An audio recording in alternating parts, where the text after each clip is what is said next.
डरने के लिए तैयार हो। लेकिन पहले एक झटके वाली खबर सुन लो। क्या तुम्हें पता है कि 80% लोग हमारी कहानियां तो बहुत पसंद करते हैं, लेकिन अभी तक सब्सक्राइब नहीं किए हैं? हाँ, बिल्कुल सही। अगर तुम भी उन 80% में से हो, तो हमारी एक छोटी सी गुजारिश है।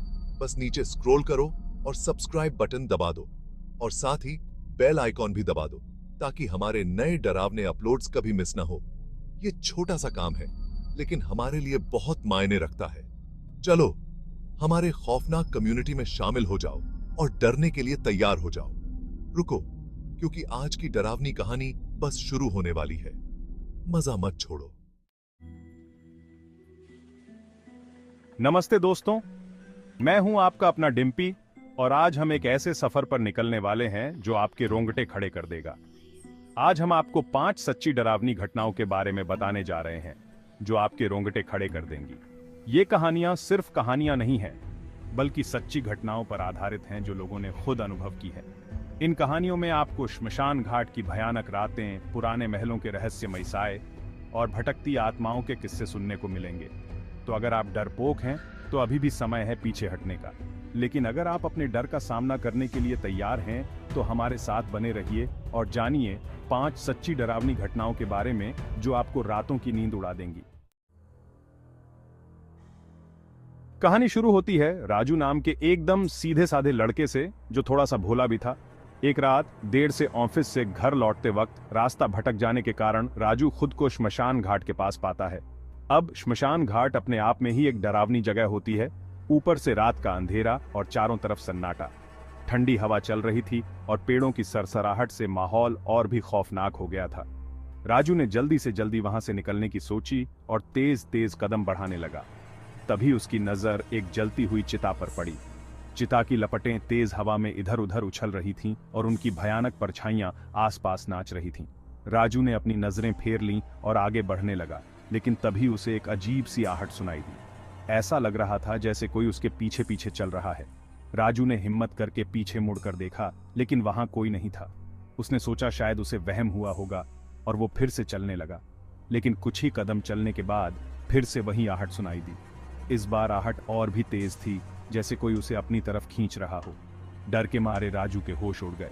उसने भागना शुरू कर दिया, लेकिन वो आहट भी उसके पीछे पीछे आ रही थी। अचानक राजू का पैर एक कब्र से टकरा गया और वो जोर से गिर पड़ा। गिरते ही उसकी नजर उस कब्र पर पड़ी जिससे वो टकराया था। कब्र पर एक फोटो लगी हुई थी। फोटो में एक औरत थी जिसकी आंखें खुली हुई थीं और वो सीधे राजू को घूर रही थी। राजू के मुंह से चीख निकल गई। उसने हिम्मत करके ऊपर देखा तो पाया कि वो औरत उसकी छाती पर बैठी है और उसका गला घोंट रही है। राजू ने छूटने की बहुत कोशिश की, लेकिन वो औरत बहुत ताकतवर थी। धीरे धीरे राजू की आंखें बंद होने लगीं और वो बेहोश हो गया। हमारी अगली कहानी राजस्थान के एक पुराने महल की है, जहां एक खोजी पत्रकार को रहस्यमयी घटनाओं का सामना करना पड़ा। अजय एक निडर और उत्साही पत्रकार को हमेशा से अलौकिक और रहस्यमयी चीजों में रुचि रही है। इसीलिए जब उसे राजस्थान के एक वीरान पड़े महल के बारे में पता चला जिसे भूतिया माना जाता था, तो वो वहां जाने से खुद को रोक नहीं पाया। स्थानीय लोगों का कहना था कि इस महल में एक रानी की आत्मा भटकती है जिसकी हत्या उसी के पति ने कर दी थी। कहते हैं रानी को न्याय नहीं मिला, इसलिए उसकी आत्मा अभी भी इस महल में भटक रही है। अजय ने इन कहानियों को सिर्फ अफवाहें मानकर खारिज कर दिया और सच्चाई का पता लगाने के लिए वो अकेले ही महल में चला गया।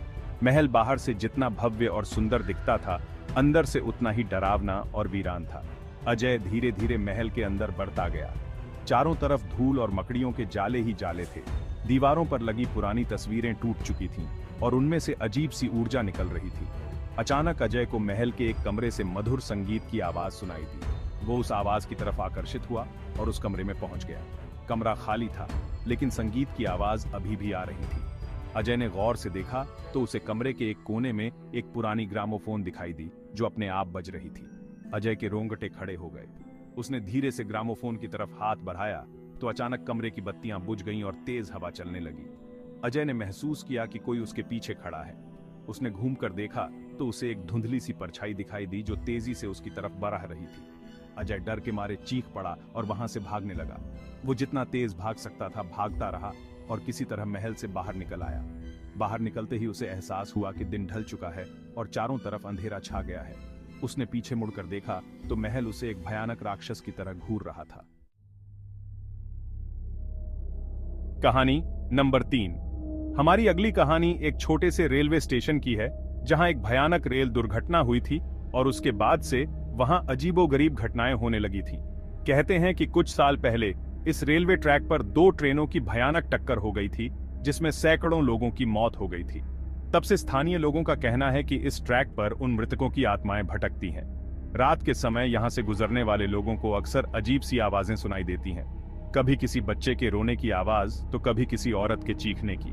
एक रात एक रेलवे कर्मचारी रमेश अपनी ड्यूटी कर रहा था। उसकी ड्यूटी रात के समय सिग्नल देने की थी। रमेश को अपने काम से मतलब था और उसे इन अफवाहों पर बिल्कुल भी यकीन नहीं था। आधी रात का समय था, चारों तरफ सन्नाटा छाया हुआ था और ठंडी हवा चल रही थी। अचानक रमेश को ट्रैक पर कुछ अजीब सा दिखाई दिया। दूर से एक ट्रेन आती हुई दिख रही थी, लेकिन वो ट्रेन किसी भी समय सारिणी में नहीं थी। रमेश ने अपनी आंखों पर यकीन नहीं किया और फिर से ध्यान से देखा। ट्रेन तेजी से आगे बढ़ रही थी और उसकी लाइटें बिल्कुल भी नहीं जल रही थी। रमेश समझ गया कि कुछ गड़बड़ है। उसने सिग्नल लाल करने की कोशिश की, लेकिन सिग्नल काम नहीं कर रहा था। ट्रेन और पास आती गई और रमेश उसे देखता रह गया। तभी उसने देखा कि ट्रेन में सवार सभी लोग खिड़कियों से उसे ही देख रहे हैं और उनके चेहरे पर खौफ और बेबसी साफ झलक रही थी। ट्रेन बिना रुके स्टेशन से गुजर गई और गायब हो गई। रमेश डर के मारे ठंडे पसीने से नहा चुका था। वो समझ गया कि जो ट्रेन उसने देखी वो कोई सामान्य ट्रेन नहीं, बल्कि भूतों से भरी ट्रेन थी। अगली सुबह जब लोगों को इस घटना के बारे में पता चला तो सब हैरान रह गए। कुछ लोगों ने रमेश की बात पर यकीन नहीं किया, लेकिन जिन्होंने रेलवे ट्रैक पर भटकती आत्माओं को देखा था उन्हें पता था कि रमेश सच कह रहा है। कहानी नंबर 4। हमारी अगली कहानी उत्तराखंड के एक छोटे से गांव की है जहां एक बूढ़ी औरत रहती थी जिसे गांव वाले डायन मानते थे। इस बूढ़ी औरत का नाम था रुक्मणी। रुक्मणी अकेली रहती थी और गांव से दूर जंगल के किनारे एक झोपड़ी में रहती थी। गांव वाले उससे दूर रहते थे और उसके बारे में अजीबोगरीब कहानियां सुनाते थे। कुछ लोगों का कहना था कि रुक्मणी रात को श्मशान में जाती है और वहां काला जादू करती है। कुछ का कहना था कि उसकी नजर लग जाती है और वो किसी को भी अपनी नजरों से बीमार कर सकती है। एक दिन गांव के मुखिया का बेटा बीमार हो गया। मुखिया ने गांव के सबसे बड़े वैद्य को बुलाया, लेकिन उसकी कोई दवा काम नहीं आई। तब किसी ने मुखिया से कहा कि यह सब रुक्मणी का किया धरा है और उससे ही अपने बेटे का इलाज करवाओ। मुखिया को पहले तो यकीन नहीं हुआ, लेकिन जब उसका बेटा और ज्यादा बीमार हो गया तो उसने रुक्मणी के पास जाने का फैसला किया। मुखिया अपने कुछ आदमियों के साथ रुक्मणी की झोपड़ी पर पहुंचा और उसे अपने साथ गांव चलने को कहा। रुक्मणी ने मना कर दिया तो मुखिया ने उसे जबरदस्ती उठा लिया और गांव ले आया। गांव वालों ने रुक्मणी पर काले जादू का इल्जाम लगाया और उसे मारने पीटने लगे। रुक्मणी चिल्लाती रही कि उसने कुछ नहीं किया है, लेकिन किसी ने उसकी एक न सुनी। तभी गांव में अचानक अंधेरा छा गया और तेज आंधी चलने लगी। गांव वाले डर गए और रुक्मणी को वहीं छोड़कर अपने अपने घरों में दुबक गए। जब आंधी थमी तो गांव वाले बाहर आए तो देखा कि रुक्मणी गायब है। कुछ लोगों ने बताया कि उन्होंने रुक्मणी को आसमान में उड़ते हुए देखा है। तब से गांव वाले मानने लगे कि रुक्मणी सचमुच एक डायन थी और उसके चलते ही गांव पर मुसीबत आ गई थी। कहानी नंबर 5। हमारी आखिरी कहानी मुंबई की एक सुनसान सड़क की है जहां एक औरत की आत्मा लिफ्ट मांगती है। कहते हैं कि कुछ साल पहले इस सड़क पर एक लड़की का एक्सीडेंट हो गया था जिसमें उसकी मौत हो गई थी। तब से उसकी आत्मा रात के समय इस सड़क पर भटकती है और लिफ्ट मांगती है। एक रात एक टैक्सी ड्राइवर राहुल अपनी टैक्सी लेकर उस सड़क से गुजर रहा था।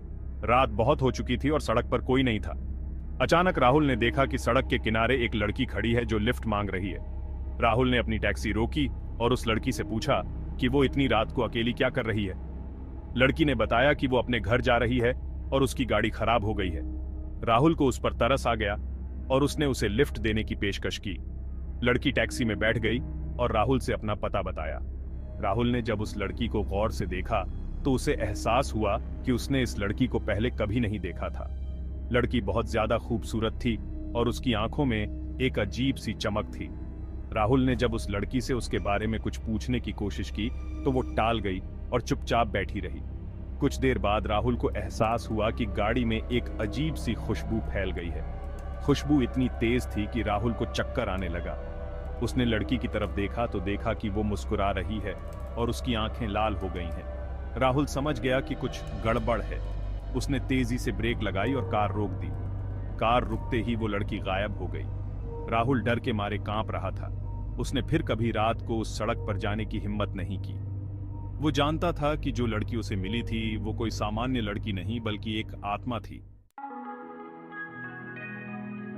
दोस्तों, ये थीं 5 सच्ची डरावनी घटनाएं जो साबित करती हैं कि इस दुनिया में कुछ भी हो सकता है।